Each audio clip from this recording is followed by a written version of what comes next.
Bon dia, participants en este curset de situacions d'aprenentatge que ja arriba a la fi en esta etapa prefallera o superfallera. Ei, és la retroacció, el feedback, no? Els comentaris per a tot el grup de l'última tasca. Crec que és la 5, la de l'escala de valoració. Una rúbrica no deixa de ser una escala de valoració. Val? No anem a filar tan entre quina diferència n'hi ha entre rúbrica i escala de valoració. Però bueno, ja he vist les escales de valoració, ho he entregat tot menys una persona que se li ha fet tard i m'ha demanat uns dies, i José Ángel Salinas, que és un poc el nostre vigilant telemàtic del curset, ho ha allargat alguns dies. He vist les rúbriques d'avaluació i tinc apuntades així en una xulla 2 o 3 cosetes que vaig a dir. Si vos servissin bé, perquè tots els comentaris que jo faig no és per a corregir, ni per reganyar, ni per dir, això no se fa aixina, en absolut. Jo vos dic el que jo pense després de tot el que he llegit, tots els grups de treball en el que he estat, i moltes vegades, on vosaltres heu començat, jo vaig començar fa 2 anys. I llavors, clar, assaig, error, rectificació, aprenent de la gent que porta molts anys ja fent tot això. En la Comunitat Valenciana, poquets, la veritat, no som exemple de res, però en Catalunya, al País Basc, alguns llocs d'Andalusia, en el Miracle Nòrdic, en Portugal, en Canadà, moltíssima gent, molts anys. I no, ja he sentit alguna vegada que estan reculant de la cosa competencial, per favor, que això no sé qui ho ha dit. Estan reculant de tanta pantalla. Però com han de recular de la cosa competencial? Sí que estan replantejant un poc que sembla que les competències estan encaminades a tindre destreses, capacitats i habilitats per a fer coses en el món real a partir del que se sap en contextos reals. I això ho aprofita l'empresa. Entonces se vol també una concepció de la competència que no siga purament empresarial. Què pot fer el ciutadà quan acaba l'etapa escolar? Quines capacitats té, però quines capacitats té també, en un adjectiu que a mi m'entusiasma i a vosaltres també, humanistes, creatives, personals, interiors, no? L'ésser humà no entès com una maquinària d'engranatge del sistema, no? El sistema neocapitalista en el que els ha tocat viure, per desgràcia. Bueno, això en quant a coses que estàs sentint ara, de que no, si ara estan reculant les competències, però per favor, qui ha dit això? A veure, concretem. Un parell de vosaltres treballa sobre les competències clau. Feu-me cas, no treballeu sobre les competències clau, oblideu-les, treballeu sobre les competències específiques. Són les de les nostres assignatures. Cultura clàssica, llatí, quart de l'ESO. Primer i segon llatí grec, de batxillerat, i la de referents de l'antiguitat clàssica al món modern, com es diga, i autèntica, que varen fer d'un dia per a l'altre, ¿vale? Ahí atracant jo a Miquel Soler en l'Ajuntament de Sagunt. Aquestes són les de les nostres assignatures, i són concretes de les nostres assignatures.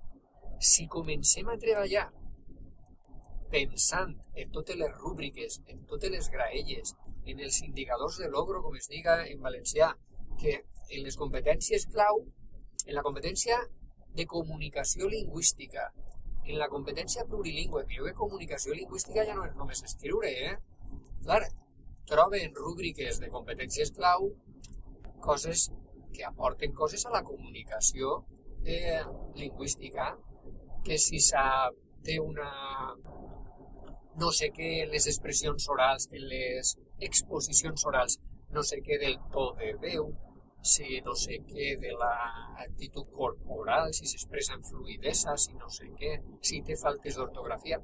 Això no és propi de les nostres assignatures, és propi de la competència clau, comunicació lingüística i de la plurilingüe. Però és que no podem treballar en ICES. Això és com estava des del 2006. Si conegueu algú que treballara les competències des del 2006, m'ho digueu, i avaluar aixina, i jo vaig el conec, perquè jo no conec cap persona. Una altra cosa és que tu cregues que treballaves competencialment quan molles l'adjectiu competencial, però no. Les competències específiques, per favor, que són 5, no n'hi ha més en cada assignatura, i són concretes de les nostres assignatures. Tot el meu treball és aixina. I, per favor, esta tasca estava orientada a una volta més indicar que el que avaluem és el nivell d'assoliment competencial a través, referenciant, tenint com a guies els criteris d'avaluació. Jo poso els criteris d'avaluació que desgranen les competències, o la competència me dona igual, i he de veure en quin nivell d'assoliment està l'alumnat. Està en un nivell d'assoliment suficient, que jo considero suficient, a través de diferents instruments d'avaluació, entre els que està l'escala de valoració o la rúbrica, està bé, notable o excel·lent, i ja afinen la nota, val? Això per una banda hem de saber què avaluem. Tu vols avaluar com de bonic han fet el tríptic, l'escape room, la entrevista en l'antiguitat i desgranes allí una sèrie d'ítems en una rúbrica. Bé, estàs avaluant una activitat, però jo el que vull i el que vol la LOMLOE és aquesta activitat com t'indica i fins a quin grau t'està indicant el nivell assolit de la competència específica a través dels criteris d'avaluació. Mireu, us conto una anècdota de, per a mi, la que millor fa l'avaluació competencial de la Comunitat Valenciana és una amiga, companya, exassessora que està en un col·le en Castelló, Anna Pitarch. I ella té en el suro de classe, ella és de música de primària, però és que dona igual perquè és transversal l'avaluació. Té un exemple de com treballa i és: anem d'excursió al riu este dijous. És un exemple que estic inventant bé. I al principi posa competència específica número 3. Analitzar i no sé què el cicle de l'aigua. Val? I posa en cartellets: per a intentar assolir la competència soc capaç, tinc la destressa, tinc l'habilitat de comprendre el cicle de l'aigua, s'anem d'excursió el dijous al riu. I això se desgrana en aquests criteris d'avaluació, no? Analitzar l'aigua i posar-la a diferents graus, no sé què, mirar, analitzar l'ecosistema medioambiental que provoca l'aigua o l'ésser humà, la influència no sé què. I per això hem creat una situació d'aprenentatge que es diu mójate con el río, o mójate en el ambiente, o mójate como persona, jo què sé, el que vos inventeu.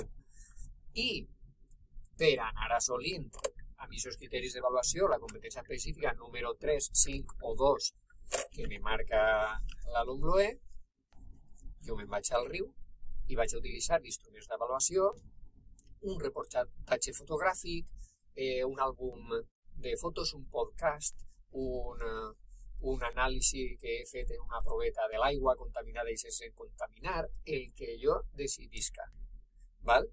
I jo, a través d'aquest instrument d'avaluació, o d'una entrevista, d'un col·loqui, d'un debat, utilitzant una eina potentíssima que és el Note Drive, no? La saga que tenim ahí el OneDrive, el no sé què, n'hi ha un que pots en el mòbil enregistrar àudios, fotos, gravar, i ho tens tot ahí pels alumnes i pots compartir-ho amb la resta de l'equip docent. I anem posant observacions in situ, dient a l'alumne que no estem gastant el mòbil per cridar als amics, sinó que estem treballant, deixa el mòbil i enregistre com ho fa un equip. I in situ jo vaig ahí treballant, avaluant, no? Vale? Ho dic per a tindre clar què avaluar, perquè alguns me dona la impressió que copieu, pegueu rúbriques i no se sap que estem avaluant. Avaluem no activitats concretes, que si les voleu avaluar sempre han de ser referides a la seva implicació, desenvolupament de l'adquisició competencial. És que no tenim una altra. No podem avaluar si s'atranca quan està fent una exposició oral. Bé, això és un indicador del logro d'exposició oral, però ja t'hi grec, a no ser que estem treballant l'oratòria en alguna competència, jo que sé què, de cultura clàssica, i jo vull fer, doncs això, no?, com m'heu plantejat algun discurs en el Senat de dones i tal, doncs potser me planteja això, però sempre en la relació que tenen en l'adquisició de les competències específiques. Val? Una altra cosa, en les ponderacions, mai fem avaluació sumativa. Sí que m'ha agradat algú que ha ponderat, doncs, si treballa de competències específiques, 50%, 50%, totes computen igual, no unes més que altres. I si els criteris d'avaluació, a mi em pareix perfecte, tenen dos verbs, dos accions cognitives, analitzar i localitzar, o localitzar i analitzar. Pues jo analitzar 50% i localitzar 50%. Jo què sé, aquesta és l'única suma que se m'ocorrís, que estem puntuant. Alguna analogia o suma equivalència estranya m'ha sorprès un poc, que diu equivalència entre la puntuació quantitativa i la qualitativa.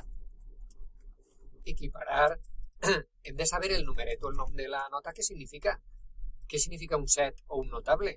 Això significa que el grau d'assoliment competencial és notable, està molt bé. I ull en les rúbriques en l'excel·lència.